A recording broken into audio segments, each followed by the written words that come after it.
Ibrahim Traoré a bouleversé le paysage politique du Burkina Faso en 2022, prenant le pouvoir dans un contexte de tensions géopolitiques et de défis internes. Ce jeune capitaine a immédiatement dénoncé l'injustice qui rongeait son pays, appelant à une refondation totale du système, en prononçant des paroles puissantes comme aucune nation ne peut être libre tant que ses ressources nourrissent d'autres pays et que ses enfants meurent de faim. Il a lancé un message retentissant à l'Afrique et au monde. Mais ces mots ont-ils réellement changé le cours de l'histoire? Traoré est-il l'architecte d'un nouveau chapitre pour le Burkina Faso? En prenant le pouvoir, Ibrahim Traoré a promis de rompre avec un passé de dépendance et d'exploitation. Son message, centré sur la souveraineté du Burkina Faso, a captivé les esprits. Face à un système mondial profondément enraciné dans les intérêts économiques des puissances étrangères, sa volonté de remettre en question les relations coloniales et économiques a pris un écho retentissant à travers l'Afrique. Traoré incarne une vision radicale d'un avenir où l'Afrique ne serait plus dominée par les puissances étrangères, mais gouvernée par sa propre volonté et ses propres intérêts. L'enjeu est de taille. Peut-il réellement transformer le Burkina Faso ou ces réformes risquent-elles de s'effondrer face aux pressions externes? La communauté internationale pourrait-elle accepter ce défi lancé par un petit pays d'Afrique de l'Ouest? Ces questions sont cruciales pour comprendre l'ampleur de son projet, mais aussi pour mesurer la résilience de son leadership dans un contexte mondial de plus en plus polarisé. En 2022, la série 22, Ibrahim Traoré a pris les rênes du Burkina Faso dans un climat de crise géopolitique intense. À peine arrivé au pouvoir, il a immédiatement défié les anciennes puissances coloniales, avec des paroles audacieuses qui ont secoué le monde. Ses premiers actes de gouvernement ont été un message fort. Il n'était pas là pour gérer les affaires comme avant. Traoré a d'abord attiré l'attention internationale avec son approche radicale concernant l'exploitation des ressources naturelles du pays. Sous son leadership, le Burkina Faso a imposé des taxes plus strictes aux multinationales opérant sur son sol, notamment dans le secteur de l'or, une ressource stratégique pour l'économie nationale. L'impact a été immédiat, une augmentation de la production d'or de 15% en l'espace d'un an, un signe clair que les réformes de Traoré portaient leurs fruits. Cependant, ces réformes n'ont pas été sans conséquences. Les multinationales, en particulier celles issues des anciennes puissances coloniales, ont rapidement réagi, menaçant de réduire leurs investissements et d'accélérer la fuite des capitaux. En réponse, Traoré a maintenu sa ligne ferme, affirmant que les ressources du pays devaient profiter avant tout à son peuple. Cette position a renforcé son image de leader déterminé, mais elle a aussi exacerbé les tensions avec les puissances internationales.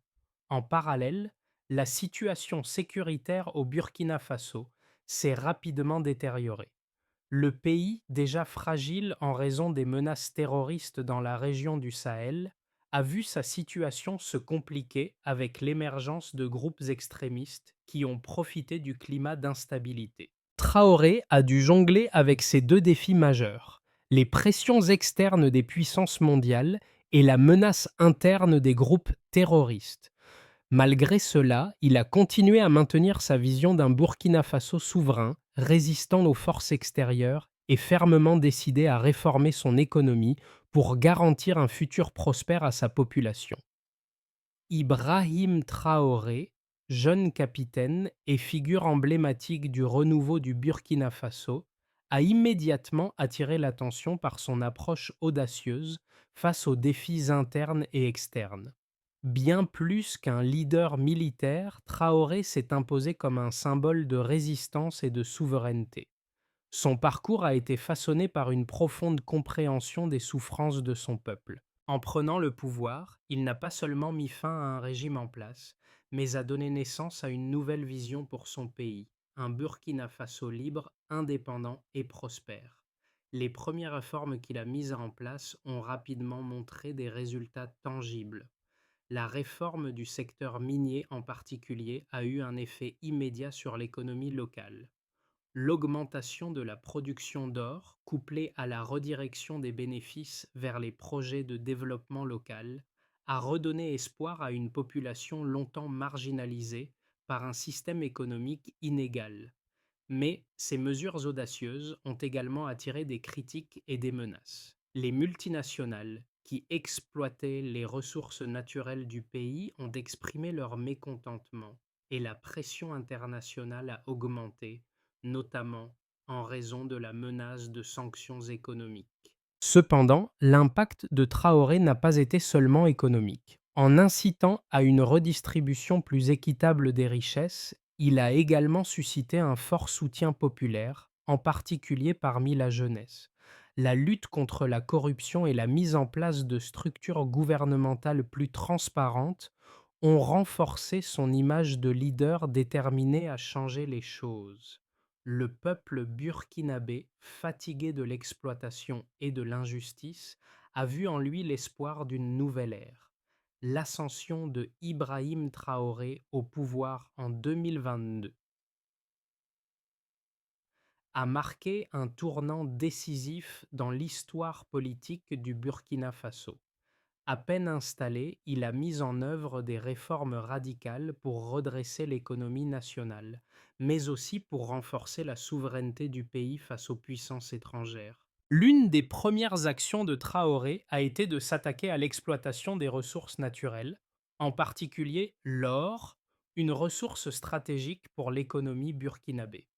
Avant son arrivée, les multinationales avaient un contrôle quasi total sur ces ressources, profitant de l'absence de régulation stricte pour maximiser leurs bénéfices, souvent au détriment de la population locale.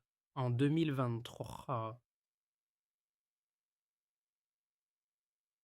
Traoré a imposé une série de mesures fiscales qui ont obligé les multinationales à payer des taxes les plus élevées sur l'extraction des minéraux.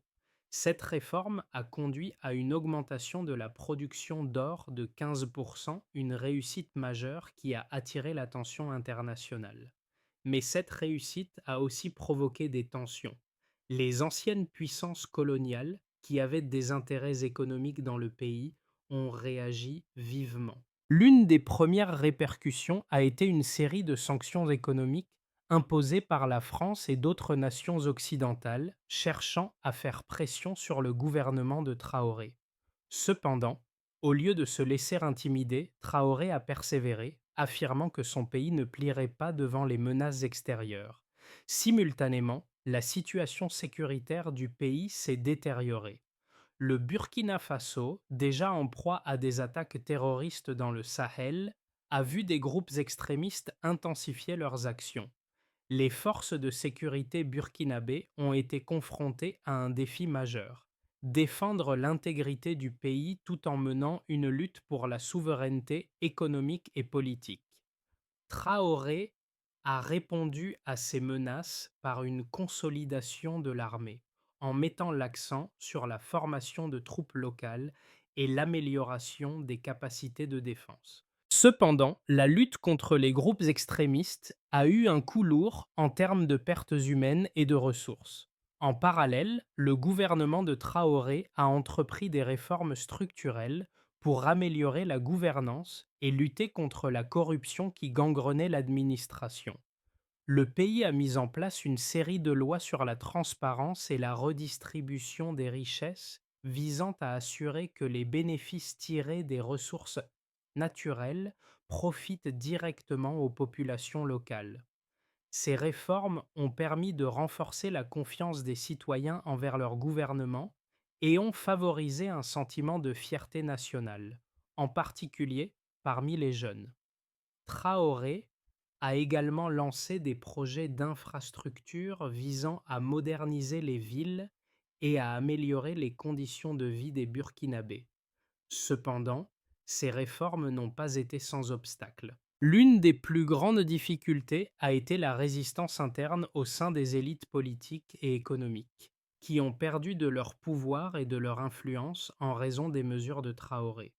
De plus, la pression internationale est restée constante, avec des menaces de sanctions économiques et diplomatiques de la part de puissances occidentales, notamment la France. Traoré a dû jongler avec ces défis internes et externes, tout en maintenant son engagement envers la souveraineté du Burkina Faso. Mais au-delà des tensions géopolitiques et sécuritaires, l'impact de ces réformes a été tangible. En 2023, le PIB du Burkina Faso a enregistré une croissance de 3,5%, un signe clair que les mesures économiques de Traoré commençaient à porter leurs fruits. L'augmentation de la production d'or, associée à des investissements dans les infrastructures et l'agriculture, a permis de créer de nouveaux emplois et de stimuler l'économie locale.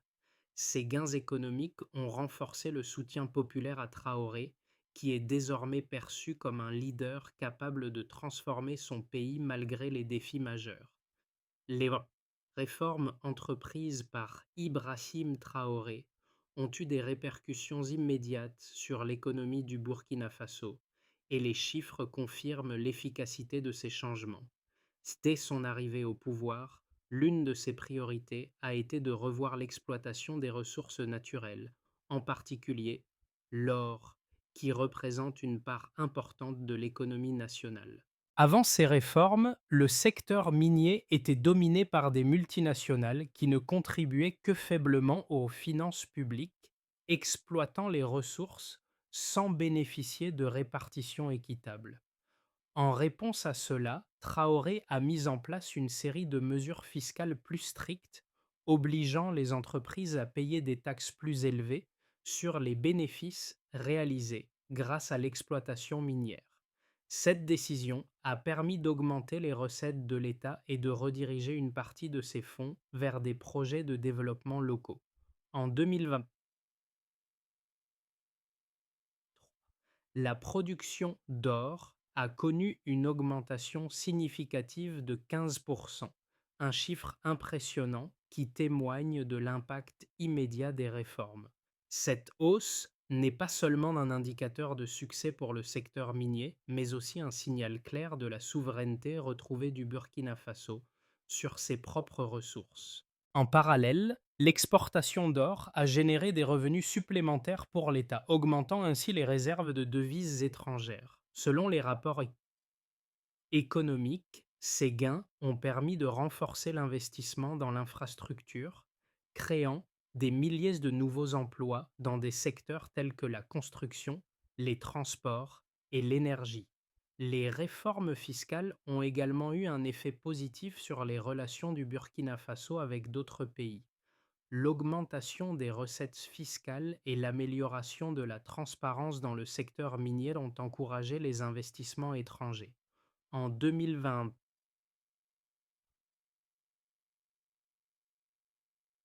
les investissements étrangers directs, IDE, ont augmenté de 12% par rapport à l'année précédente, un signe que les investisseurs ont commencé à voir le pays sous un jour nouveau.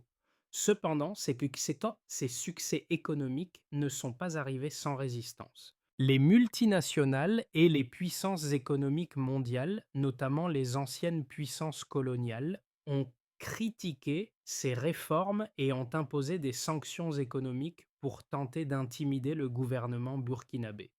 Malgré cela, l'économie a continué de croître, soutenue par un soutien populaire croissant et une gestion plus efficace des ressources nationales. Un autre aspect des réformes de Traoré a été la gestion de la corruption au sein de l'administration publique. Avant son arrivée, le Burkina Faso était confronté à des niveaux élevés de corruption, avec des ressources qui étaient souvent détournées pour des intérêts personnels. Traoré a mis en place un système de contrôle plus rigoureux, s'attaquant à la corruption de manière systématique. Les premières mesures de lutte contre la corruption ont conduit à une réduction des dépenses publiques non essentielles et ont permis de rediriger ces fonds vers des programmes de développement social, comme l'éducation et la santé. Les résultats de ces réformes sont visibles. En 2023, l'indice de corruption du Burkina Faso a montré une amélioration de 5 points par rapport à l'année précédente, un signe positif pour l'avenir du pays. En matière d'infrastructure, l'État a investi massivement dans la modernisation des routes, des écoles et des hôpitaux. La construction de nouvelles infrastructures a non seulement créé des emplois, mais a également amélioré les conditions de vie des citoyens burkinabés. En 2023,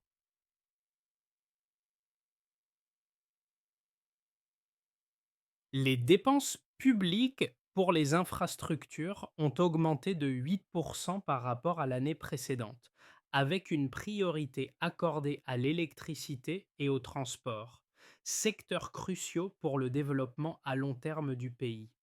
En somme, les réformes économiques et anticorruption de Ibrahim Traoré ont généré des résultats quantifiables qui témoignent de l'efficacité de son programme. Grâce à une gestion plus stricte des ressources naturelles, à une augmentation des recettes fiscales et à une meilleure transparence, le Burkina Faso a entamé une phase de croissance économique soutenue, malgré les nombreuses pressions internes et externes.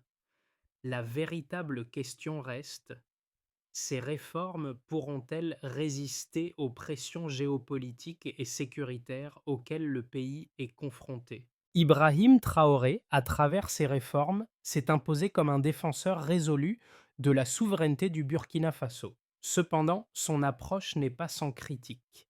Les partisans de Traoré, nombreux parmi la population burkinabé, estiment que ces réformes économiques et politiques représentent une avancée significative pour la souveraineté et le développement du pays. Mais cette vision est contestée, et des voix s'élèvent pour souligner les risques associés à son audace. D'un côté, ceux qui soutiennent Traoré pointent les résultats immédiats de ces réformes: la croissance de 15% de la production d'or en un an, l'augmentation des recettes fiscales, ainsi que l'amélioration de l'indice de corruption sont des indicateurs clairs que son approche fonctionne. De plus, la réforme de la fiscalité minière, avec l'obligation pour les multinationales de payer des taxes plus élevées, a permis de récupérer des ressources essentielles pour le développement.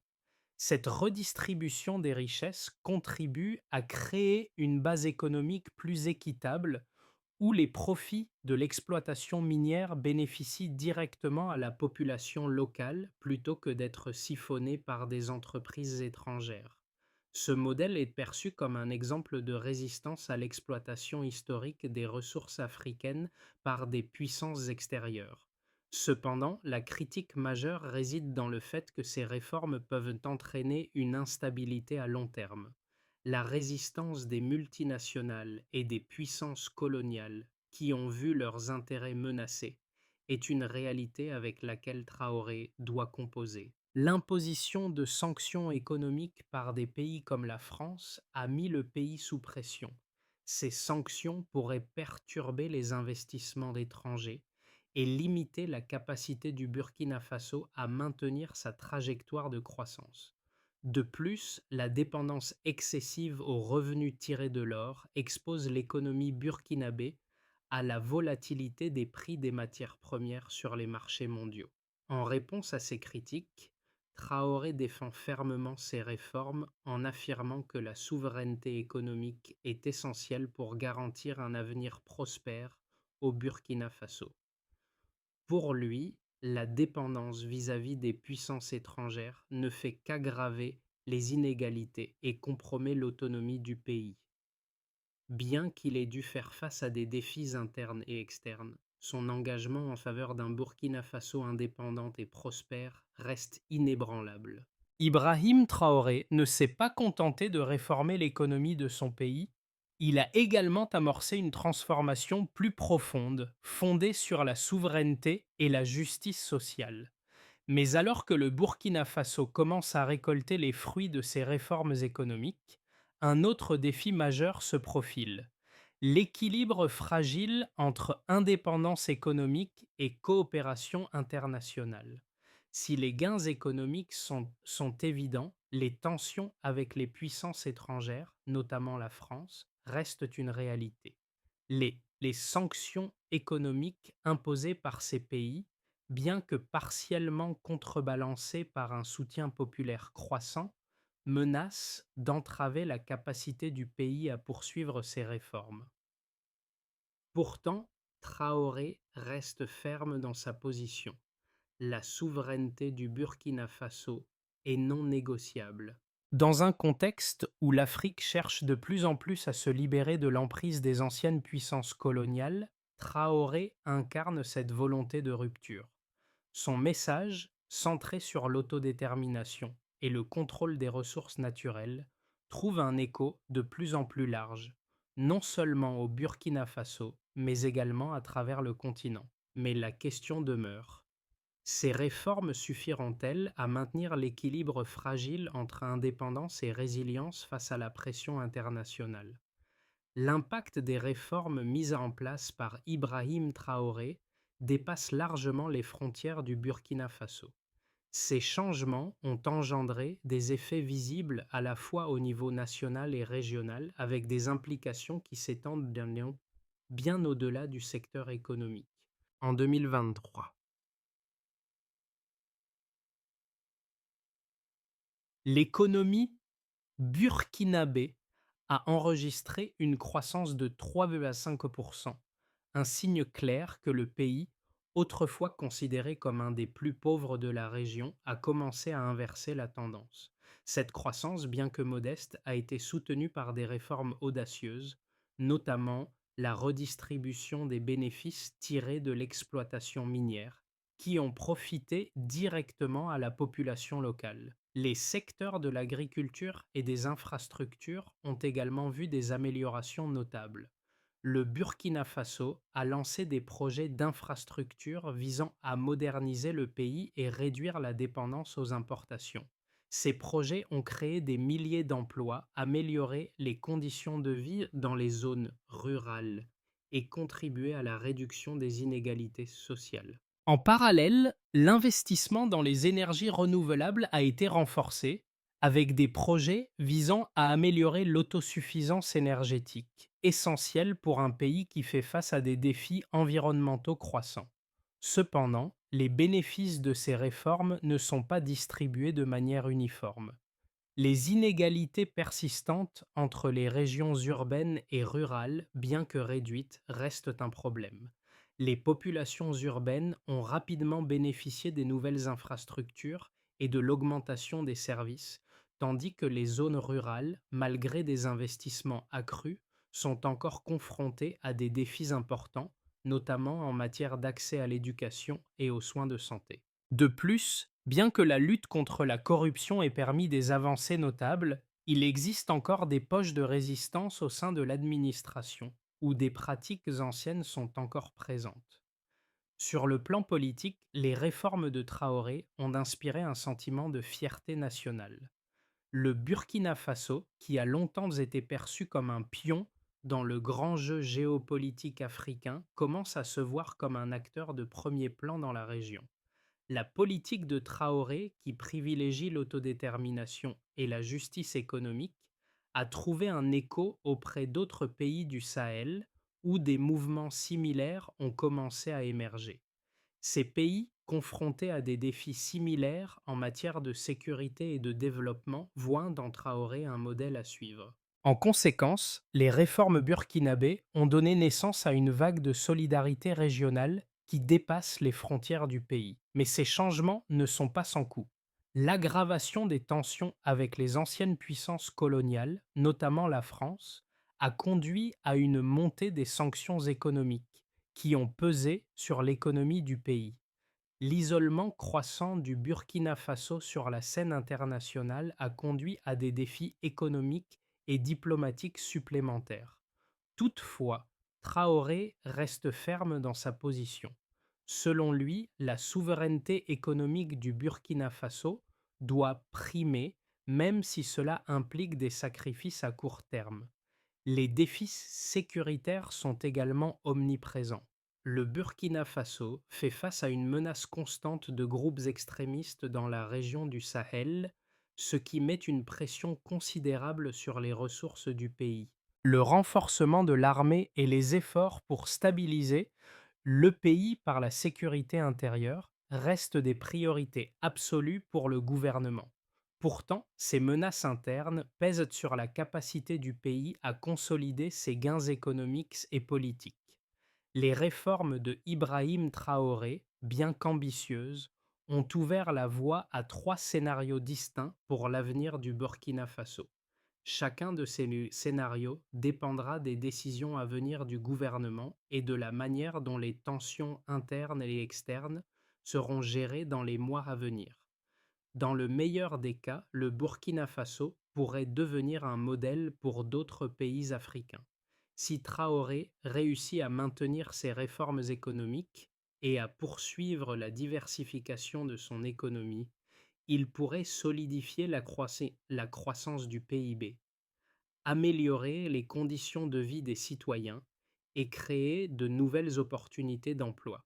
L'augmentation des investissements étrangers, couplée à la stabilisation sécuritaire dans la région, pourrait renforcer la position du Burkina Faso comme un acteur majeur dans la région du Sahel.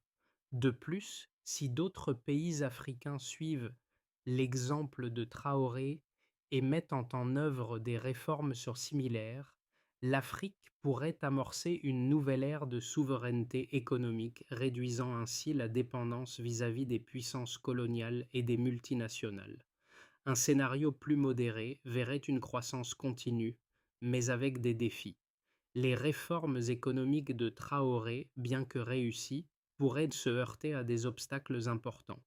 L'opposition interne et la résistance des puissances étrangères risquent de ralentir l'implantation des réformes. Si les sanctions économiques et l'isolement diplomatique persistent, cela pourrait avoir des répercussions sur l'économie, freinant les investissements et la croissance. Cependant, la détermination du gouvernement burkinabé et l'énorme soutien populaire pourraient compenser ces défis. Le pays pourrait également diversifier davantage son économie et augmenter sa résilience face aux pressions externes, tout en continuant à s'appuyer sur ses ressources naturelles. Dans le pire des cas, les réformes économiques et politiques pourraient ne se voir sérieusement compromises. L'escalade des tensions sécuritaires, alimentée par les groupes extrémistes dans la région du Sahel, pourrait détourner les ressources nécessaires à l'investissement dans l'infrastructure et les projets de développement social. Les sanctions économiques, combinées à une pression diplomatique croissante, pourraient engendrer un isolement accru du pays. Les forces économiques et politiques extérieures pourraient chercher à déstabiliser le gouvernement de Traoré, entraînant une récession économique et une détérioration des conditions de vie pour les Burkinabés. Si ces défis ne sont pas gérés avec prudence, le pays pourrait sombrer dans une instabilité politique, mettant en péril l'ensemble du projet de réforme. Dans tous les cas, la clé réside dans la gestion des tensions internes et externes. Traoré devra naviguer entre la nécessité de maintenir l'unité nationale tout en faisant face à la pression géopolitique. Les mois à venir seront décisifs pour déterminer si le Burkina Faso pourra capitaliser sur ces réformes ou si ses efforts seront freinés par des forces extérieures. Les réformes de Ibrahim Traoré, bien que centrées sur l'indépendance économique et la souveraineté nationale, ont des répercussions profondes sur les individus, au-delà des résultats économiques ou politiques. Pour les Burkinabés, ces réformes incarnent l'espoir d'un avenir où leur pays ne sera plus à la merci des puissances étrangères et des multinationales. Les jeunes, en particulier, voient dans cette nouvelle direction une opportunité de s'affirmer et de contribuer à un projet commun. L'augmentation des investissements dans les infrastructures et la création de nouveaux emplois ont un impact direct sur la vie quotidienne de millions de personnes. Les routes, les écoles Et les hôpitaux en construction ne sont pas seulement des symboles du progrès économique, mais des signes tangibles de changement, offrant des perspectives nouvelles et des opportunités dans un pays longtemps frappé par la pauvreté et l'instabilité. Mais au-delà des chiffres et des projets d'infrastructure, ce qui résonne profondément, c'est la vision de Traoré pour l'Afrique dans son ensemble. En cherchant à libérer le Burkina Faso des chaînes de la domination économique étrangère, il a ouvert une voie potentielle pour d'autres nations africaines. Ce modèle de souveraineté pourrait inspirer des millions de jeunes à travers le continent, leur donnant la conviction qu'ils peuvent également prendre leur destin en main, s'affranchir des systèmes qui les exploitent et construire une Afrique plus juste et autonome. Cependant, les défis demeurent. Si les réformes de Traoré réussissent, elles pourraient bien montrer au reste du monde que l'Afrique a la capacité de se redéfinir et de se gouverner elle-même. Mais si ces efforts échouent, ils risquent de laisser une génération entière dans le désespoir, exacerbant les inégalités et alimentant les tensions sociales et politiques. Les mois à venir sont cruciaux pour déterminer si l'aspiration collective d'un peuple pourra se transformer en réalité. Pour garantir le succès des réformes engagées par Ibrahim Traoré et assurer la pérennité de la souveraineté du Burkina Faso, plusieurs étapes clés doivent être franchies.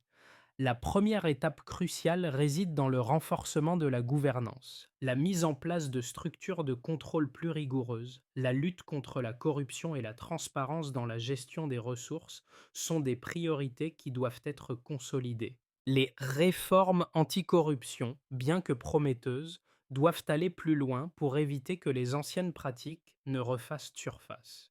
Traoré doit également renforcer la société civile en impliquant davantage les jeunes et les communautés locales dans le processus décisionnel. Cela permettra de garantir que les réformes ne soient pas seulement imposées d'en haut, mais qu'elles soient également soutenues par la population. Ensuite, il est impératif de diversifier l'économie pour réduire la dépendance à l'exploitation des ressources naturelles.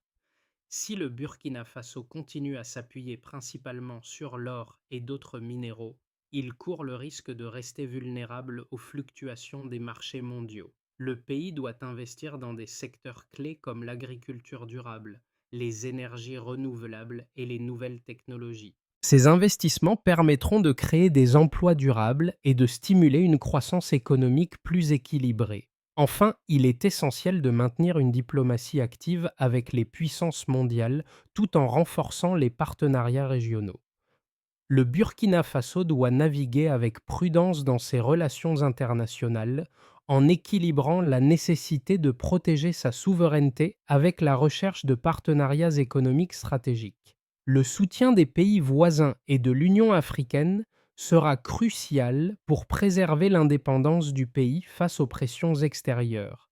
L'ascension de Ibrahim Traoré ne représente pas seulement un tournant pour le Burkina Faso, mais un symbole puissant de la résilience de l'Afrique face aux défis mondiaux. Il incarne l'idée que, même dans un contexte d'adversité, un peuple peut se relever et prendre le contrôle de son destin. En rappelant ces paroles, la souffrance n'est pas honteuse, elle est la preuve que nous sommes vivants. Traoré offre à son peuple non seulement une vision d'un avenir plus juste, mais aussi une réaffirmation de leur dignité et de leur place sur la scène mondiale. Cette lutte pour la souveraineté économique et politique n'est pas seulement le combat du Burkina Faso, mais celui de toute l'Afrique. Si Traoré réussit à maintenir ses réformes et à surmonter les obstacles internes et externes, il pourrait bien être celui qui montre au monde que l'indépendance et l'autodétermination sont non seulement possibles, mais essentielles pour la prospérité à long terme. Le chemin qu'il trace pourrait inspirer d'autres nations à suivre sa voie, à se libérer des chaînes de la dépendance et à revendiquer leur souveraineté. Mais le temps est un facteur essentiel. Si l'Afrique veut réellement se réapproprier son destin, il est impératif de poursuivre ces réformes et de ne jamais perdre de vue l'objectif d'un avenir prospère et indépendant. L'histoire de Ibrahim Traoré est plus qu'un simple récit politique. C'est un appel à l'action pour tous ceux qui croient en un avenir plus juste et équitable. Si vous croyez que l'autodétermination et la justice sont les clés d'un avenir meilleur pour l'Afrique, il est temps d'agir. Partagez cette histoire. Engagez-vous dans des conversations sur la souveraineté économique et le développement durable et soutenez les mouvements qui luttent pour la transparence et la redistribution des ressources. Chaque geste, aussi petit soit-il, peut contribuer à construire une Afrique plus forte, plus autonome et plus unie. Le Burkina Faso, sous la direction de Traoré, nous montre que la résistance à l'exploitation est non seulement possible, mais essentielle. À vous de décider. Que ferez-vous pour aider à faire avancer cette vision? La lutte pour un avenir juste ne se limite pas à un seul pays, elle est mondiale. Prenez un moment, Prenez un moment pour réfléchir à ce que vous pouvez faire dans votre propre pays pour soutenir les principes de justice, de transparence et d'autodétermination.